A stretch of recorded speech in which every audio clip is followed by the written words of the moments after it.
Hello guys, magluto ako ng chicken afritada. Ipan-fry ko muna tong patatas bago ako maggisa ng ba yun? Sibuyas, bawang at bell pepper. Ito na guys, nagsabay-sabay ko na yung sibuyas, bawang at bell pepper.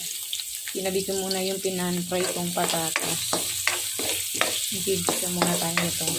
Palabasin lang natin ang aroma. Ang amoy niya.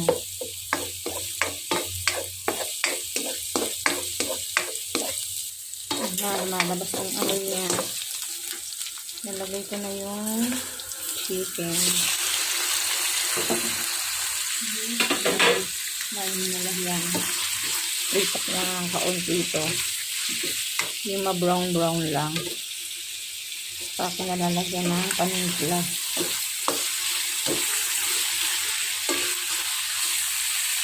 Yan, medyo malambot. Medyo pa lang, guys. Ilagay ko na yung kanina pinantay kong patatas. Para sabay-sabay na siya yung lumambot. Lagyan ko ng kaunting tubig at pakuluin lang.